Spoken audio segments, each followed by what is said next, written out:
hello, everyone. Welcome to the Enquiry. And today we want to talk with Lisa about how to discover your core and how we should craft a personal mission statement for lasting impact and clarity. And yes, you will ask us, where's Jess? Well, Jess had a personal commitment today, so she could not join us, but she's listening in and she's looking forward to helping and answering all your questions. So don't think Jess is not around.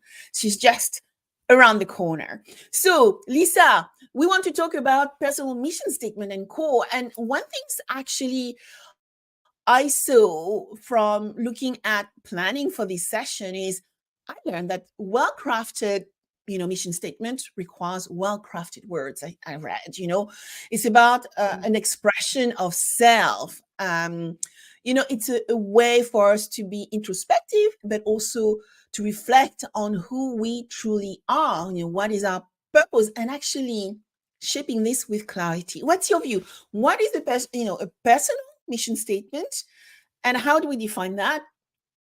And how do we align that with who we are?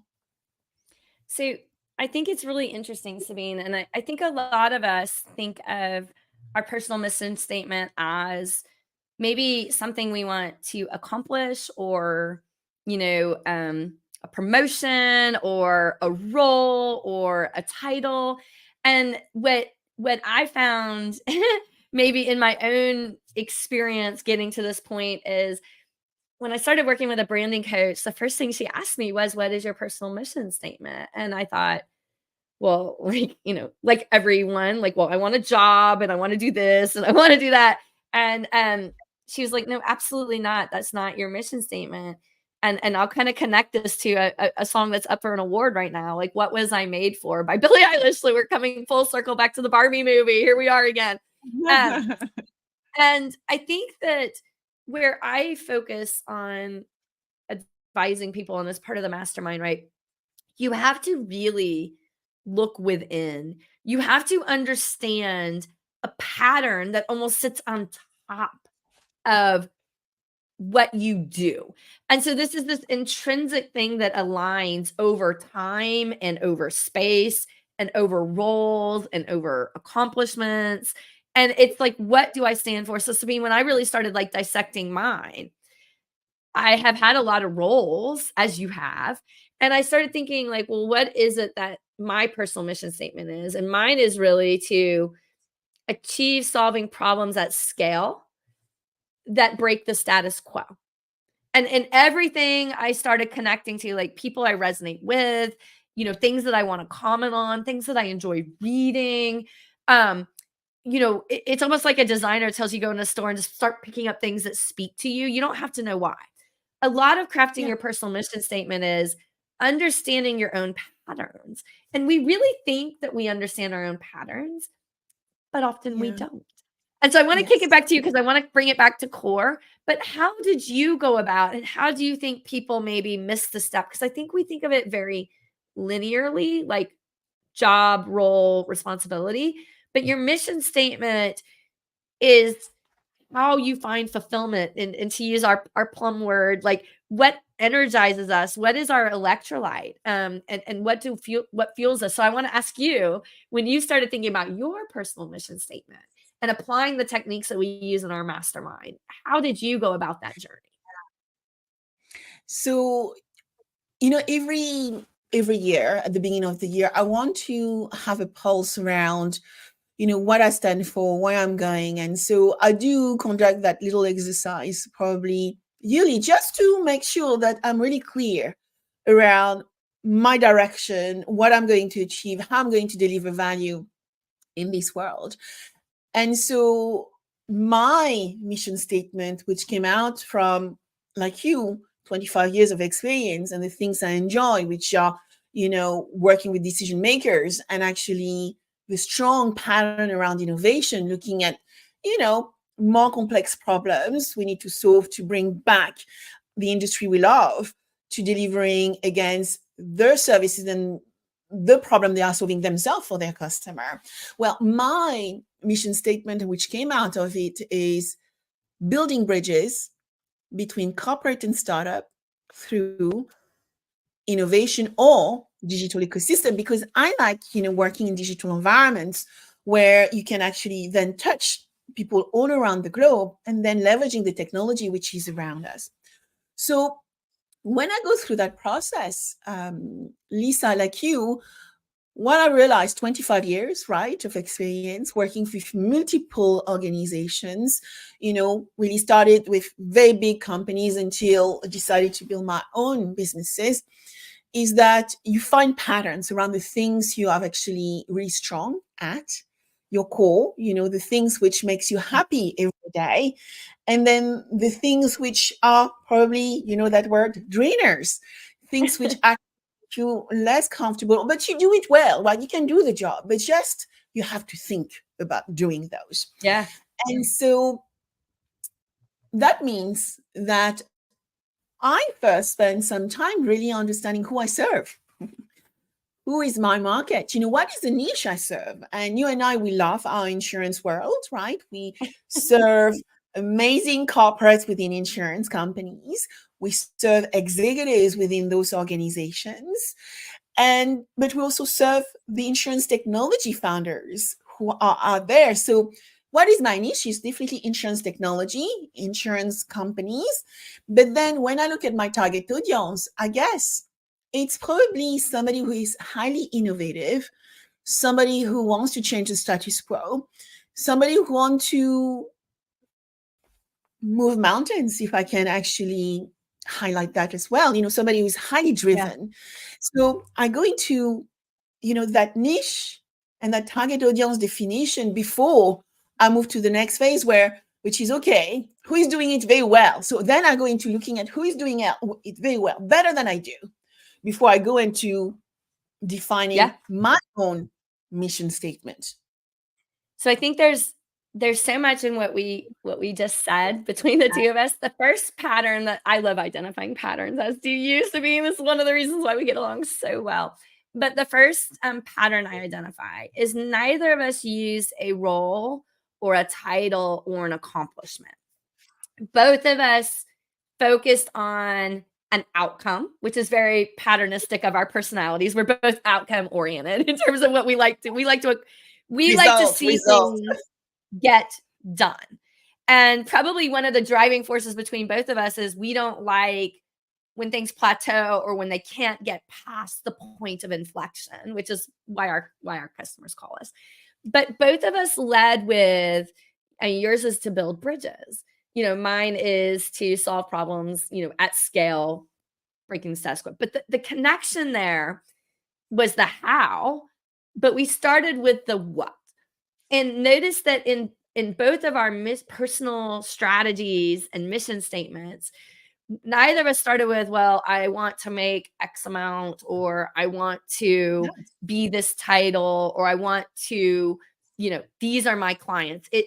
Because when you start there, then you start to create what I call this sonar signal. It's like a signal that goes out to the right corporates, the right colleagues, the right customers, that is attracting that.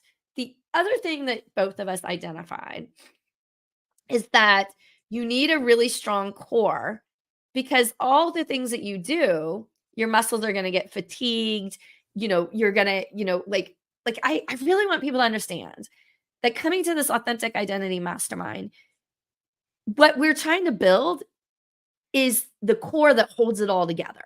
Because every day, the inertia of status quo, of muscle memory, of reverting and going back to being that corporate persona, being that whoever you are in your day-to-day life, is like strong undercurrent. It's going to pull you under. And so what we're really trying to do is give you, just like a personal trainer, like if you went and said, hey, I need to get healthy, the first thing that anybody would start with is, guess what? To build your core. And why do you have to build your core? Because when your muscles get fatigued, when you get tired, my trainer is always fussing at me about how much I travel, you can imagine.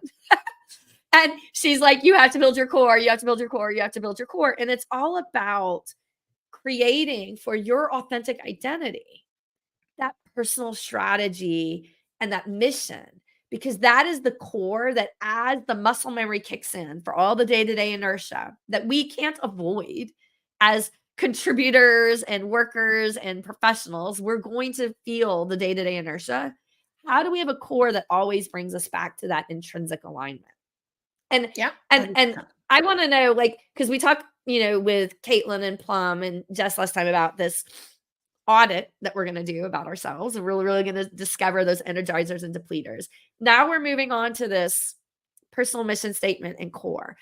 And Sabine, you're somebody that I look to in terms of conciseness, wording, clarity, Jess as well. I mean, like every time I hear her just take something I said and she's like, but what you really said is Yeah, this. she's so good, right? I mean, Jess is so good at taking something she hears said and then shift it into something even more beautiful. But that comes into part of the core. So when we did our plan profile, so my three top energizers or talent include innovation, decision making, and communication. But I write every week. I write most days, and so that has been a muscle that I've been exercising now for quite some time. And I guess working at the level we are working at, we have to take decision every day very fast. So you actually, again, build a different muscle around your ability to take decisions very quickly and enable others to feel comfortable in making decisions too.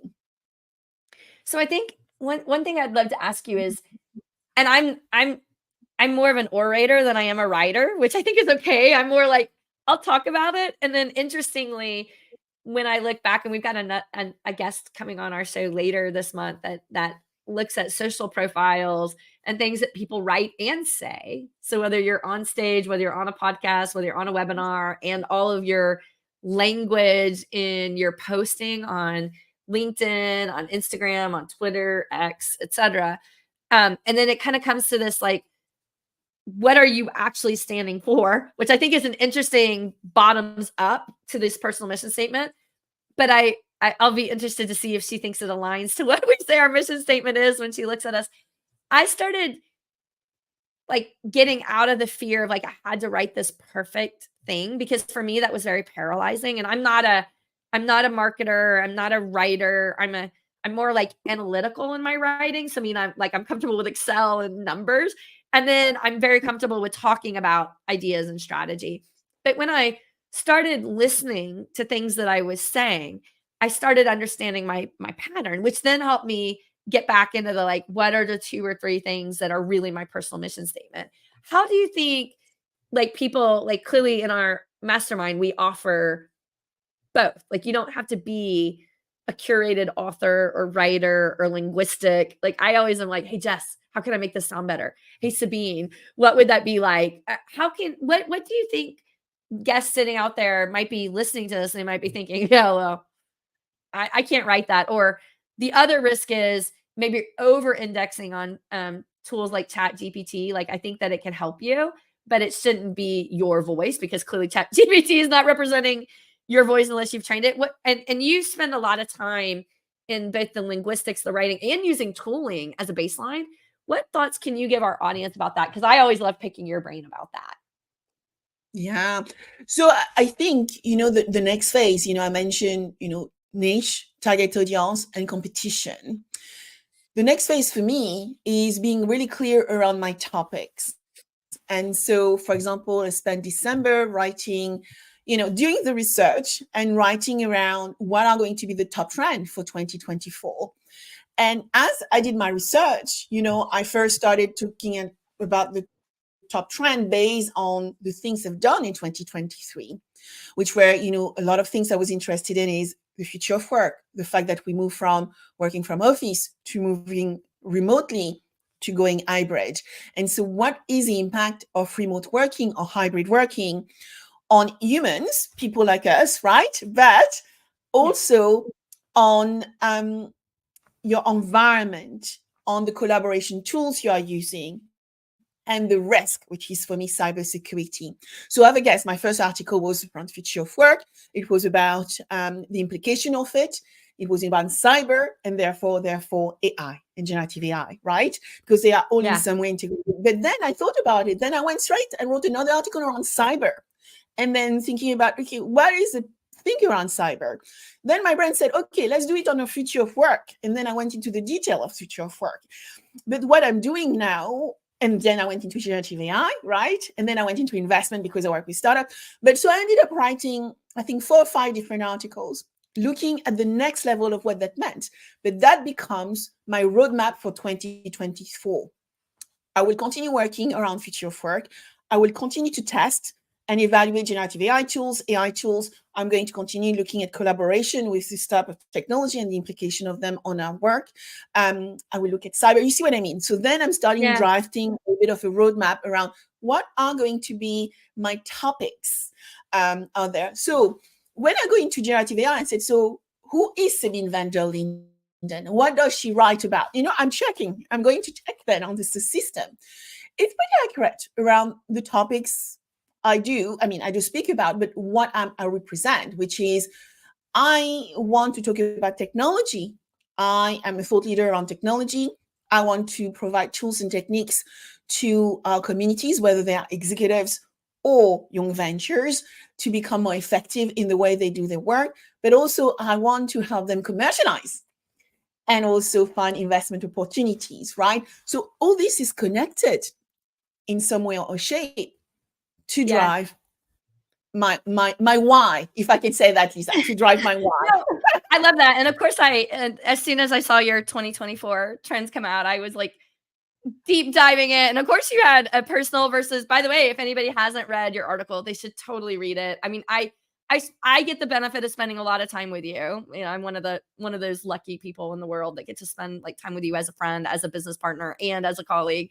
And I even got I was like, oh, I started reading it all. And of course, for those who haven't read it, so much insight. And there's a very big section in there on something that we will be covering at our mastermind, which is the tension between your corporate brand and your personal brand as an individual.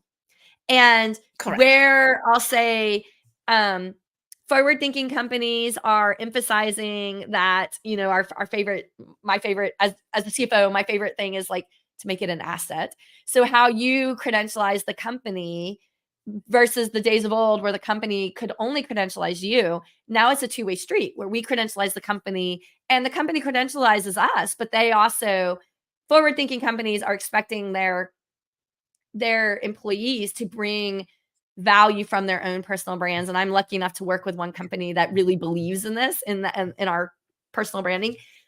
So I wanted to just emphasize that because clearly we run Authentic Identity together, and I learned so much even reading that article. So it's a great piece for those out there. So much, Sabine does so much content. But I'm also sitting here thinking, Sabine, if I were somebody that does not write articles and does not blog or does not, have this, I'll call it curated presence on social media or LinkedIn, I just might be checking out of this conversation thinking like, cool, that's what other people do. And the reason why I bring this up is because that was me 5 years ago. That was like totally me. That was like, I've got a corporate job and I'm working, whatever, somewhere in the neighborhood of 60 to 80 hours a week. I've arrived. I've achieved what I need to achieve. And, I've got to just like get my job done.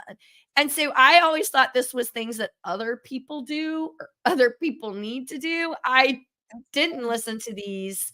And I don't think we talked about these concepts as much 5 years ago. So maybe I'll humor myself and give myself a little bit of credit. But I didn't think these things applied to me. And so the reason why I want to do this as a call to action about whether you get the opportunity to see us in one of our cities for the Authentic Identity Mastermind or not, I want you to know that this applies to you. The reason why Sabine Everybody. This applies to everybody. And the one thing that I want people to understand is you and you alone have to decide that you are going to stand for something beyond your title or your role. Like, what is it in that title and role, personal, professional, entrepreneur, solopreneur, corporate leader or not, you have to decide beyond the day-to-day of that job, what is it that you're leaving? Like on the people that you touch, on the companies that you support, on the industry and society that you fuel. Because, right, Sabine, one of our biggest thing is beyond just the insurance industry. We really care about society and how insurance morphs and shapes society. But what is it that you stand for? And then that ties into when you're depleted, when you're not energized, when your muscles are fatigued. This is why it's core. That aligns you. That creates that harmonization and alignment that you need. And I would love to write articles as elegantly as Sabine. I don't. But that doesn't mean that I don't have a very specific topics I focus on, things that I'm literally fixated on. Like if anybody hears me talk about dynamic versus static, they're probably like, she says that one more time. What does that mean? Why is that important? And they're like, mute Lisa. But the point is, I want people to know that there's different ways of emulating topics. My topics aren't always in a written form, but they're very much something that I accept speaking opportunities based upon. I decide if I'm going to accept, a consultative call to help somebody on. I, started this whole thing about we've got to do more about my own personal car accident this weekend, but it was again from the lens of the industry, not me as a person. And so, Sabine, I think that people here need to take my wish, my call to action would be that everyone listening to us would say, that applies to me. Oh my gosh, I did not think that applies to me because it's, almost the end of 2024 and January 2024. And I'm just going to click through my year doing my, personal development accomplishment. But go back to your 7 degrees of separation, your mood board, your planning. And if your cerebral core, your personal mission statement is missing, which I'm taking a bet, Sabine, that 90+% of people's personal mission statements are missing. Like, I would love to know, like, what do you think? And what encouragement, because it's not bad, guys. Like, hey, I was 30-year professional and I only started doing this with that as the core. It was unintentional before. Like, it was like there, but I didn't know it. Now it's intentional. I've only been doing that for 2 years. So it's like, hey, like we all start from somewhere. What would you say to people that they think they have this all done, but you're like, you might want to really check that core of your personal mission statement, Sabine? It's a very wise statement you are making, really, Lisa, because my strengths, yes. Well, maybe, in a past life, I was one version of Simon Sinek, even though I said to my husband, if I look at future life, I would probably be a dolphin. But, what I mean by that is by defining your mission statement, you're really going into your core and defining your why, right? The connection with Simon Sinek. Love it. But it is really about really knowing where you are going long term, your purpose, your values, your beliefs, because those shape you for the long term, regardless of a pandemic, regardless of a recession or uncertainty. You are really strong about who your core is, who you are, and that actually shape you in whatever you do. I'm good at writing and I enjoy writing because it allows me to relax. And as you know, I love going to Italy, sit in my garden and just look at, the emptiness and write. And for me, this is the way I refresh my soul. But not everybody needs to do that. You can actually, some people do vlogs, right? They do mini videos. And I love, for example, what Emma Roloff does, right? Short, short videos. You can express yourself in different ways. But it's also about, for example, look at the platform, and I'm going tactic, like LinkedIn. You don't need to write along. You just have to have a point of view as well, where you can actually share things with other people. So for me, it is absolutely critical that we are clear on our whys, because the market is changing. We are into what we call a liminal environment, a changing, fast changing environment where there is so many drivers of change that we cannot actually process all of them, which means that we may actually need to focus on macro segments, smaller niches, which allow us to be really responsive to the needs and the demand of, smaller groups of people. And so if I look at my career, the companies I've worked with, there is a thread which is very similar across all of them. And I'm sure that's the same for you, Lisa. But think about the world we are going in. I was talking to my team the other day, and I said, some of the stats say within, when you reach 2025, most young people will have already had 7 to 10 jobs. And when I said that to one of my guys, I said, Sabine, I already had 14 jobs by then. It's like, yeah, I guess the number is right. You are not going to remain static. The world we're in, no one is staying static in the same job nowadays. My parents were mortified when I changed job the first time. It's like, you're not going to stay there for life. It's like, no, it's not the way things works anymore. So defining that core, I think, is allowing to have your values, beliefs, aspiration in check, allowing you to be really true to yourself, and then being congruent, because today our private corporate profiles start being aligning with our public profiles, and we just need to make sure they are really congruent so that whatever we say, whatever we do, feel really comfortable in our skins. Yeah, no, I love that. I love that so much. And I was thinking, I read some posts about, most people don't leave what they're doing because it's hard. And I think that, like, it's hard. You gotta start over. There's this feeling of starting over. There's this feeling of, you remember this, Sabine, when you started, it's been a long time for me. When you started a new class, it's like you had to prove yourself. When you start a new job, you have to prove yourself. You have to reestablish, who you are, build your brand, build your credibility. And what we are talking about is a transferable brand and starting point that yeah, you, of course, you have to like build relationships when you start something new. But when you have developed this core in your personal mission statement and everything that you're doing is congruent and aligned to that, that is taking you into, it's creating not only dynamicism within who your flexibility, but every role you go into, whether it's within a company, whether it's an entrepreneurial role, whether you start at one startup and pivot to another, whether you move from startup to VC or whatever, your core, like who you are, is like, oh yeah, I know that person and I know that they stand for this. So like, by definition, you're not having to credentialize yourself. You're not having to explain yourself. You may explain like why you went from, one end of the corner to the other or whatever.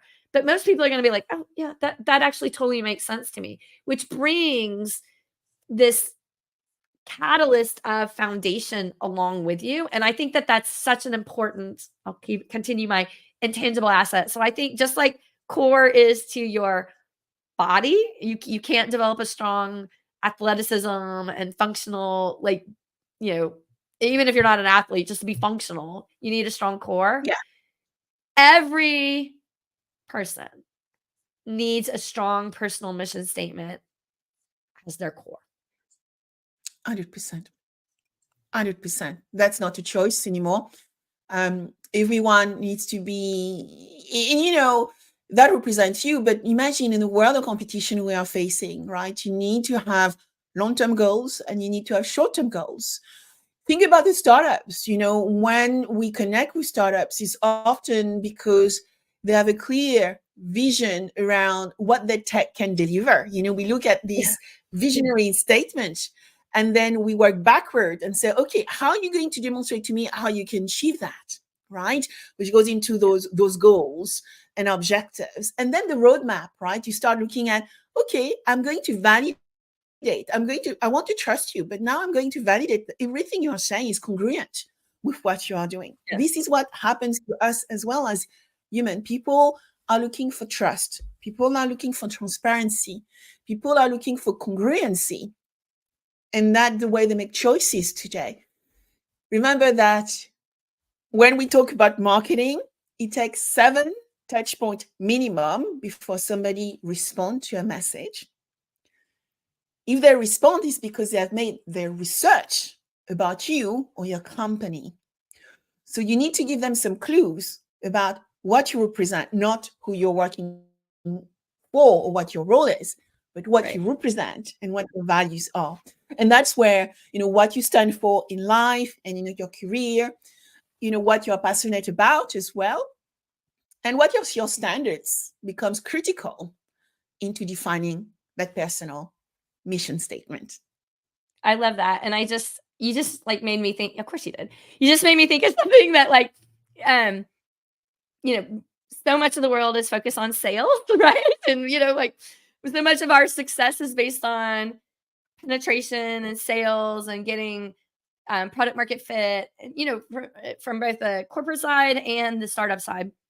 And the one thing I always tell people is the less, like, on stage, in podcasts, on webinars, in articles, the less you're talking about your product and the more you're talking about, you can say, a problem and a solution, a Yeah. concept, a topic, the more you're, first of all, and I'm not a salesperson, but as soon as you start talking about a thing, a product, a company, or whatever, your radar of distrust goes up because, like, okay, they're selling to me. Whatever. I've tuned out. Like, we're psychologically wired to tune that out. As Yeah. soon as you're talking about, there's so many companies that do this well, where they lead you in, which is why social influencing is so important and all these things, but they lead you in with just like a statement that you're like, yes, I agree with that statement. And now and by the way, it's usually something that most people don't talk about. And now I want to actually listen to that person. And then I'm connecting that to their company. And I'm like, wait, if Sabine is talking about that from that company, by association, I've now started trusting that company and that brand because I am Correct. now drawn into, and by the way, it's not like Sabine did an ad for them. It's like talking about, like, solving a problem or a concept or whatever that is. I'm now like, wait, I'm at the content concept level. And if you as a company are solving for that, then I probably want to talk to you, right? Like, I'm creating these relationships, which, like, you and I both know, we talked about this on one of the inquiries. Like, that's why Instagram influencers became such a big deal. It was through then they started doing more, just I'll call it ads. So, like, we can kind of just count that a little bit now. But the point is, when you're talking about content, it starts resonating with people that are like, huh, I'm trying to solve that too. Then the actual how do you solve it becomes much more digestible. And I think that would be a lovely thing to hear your point on. I think that all ties to your personal mission statement. You can't stand up there and talk about content solving a problem that you don't care about, right? Like, it's all got to be congruently connected. 100%. I mean, you have to do your research. You have to really understand those challenges and those topics. And so you have to live them. You have, when you wake up in the morning, when you look at the news, you tend to be navigating toward them, right?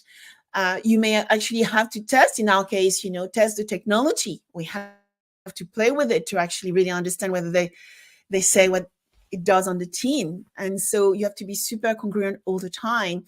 And so it's why my recommendation is always select things you're passionate about, right? The way the term passion comes about here is do things which makes you happy. Because if you're doing things you're passionate and happy, then it will shine, it will show, and it drives contagion, a positive contagion, right? People will want to know Exactly. more about it. So that would be my recommendation around how to build a mission statement. And so critical, big part Yeah. of how you build authentic identity, Lisa. I love it. Well, I would just like to ask any of our listeners today, because Jess will be in the comments, Sabine and I will be trying to comment along. Um, if you have a personal mission statement, we'd love to see it. So put it in the comments. If you want to DM it to us privately, that's fine too. But we would be more than excited to see your personal mission and strategy statement. So definitely send them along in the comments so we can read along. I love seeing people's statements. It Yeah. always makes me feel fine. look forward to read and continuing reading those comments around your mission statement. But on that point, join us for our next session. What is going to be our next session about, Lisa? Right? We have done some planning this year.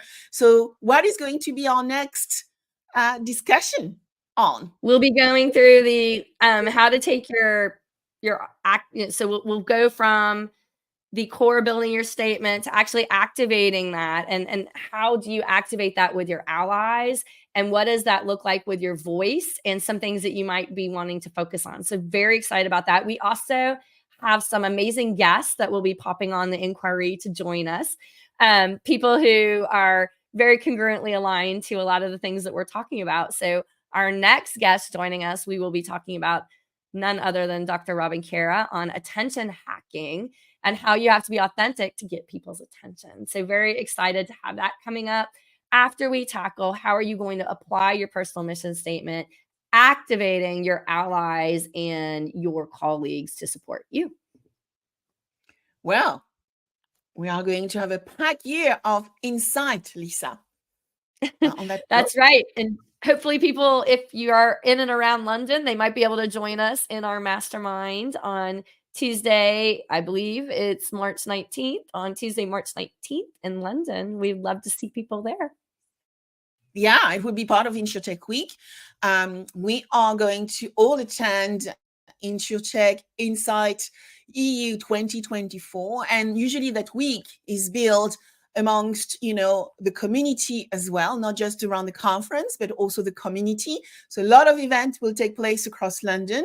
We will also be joining the team at the O2 Continental for a great 2 days of sessions. So make sure to comment below, reach out through DM, and we hope and look forward to seeing you on the 19th. On this note, Lisa, bye-bye. Bye-bye.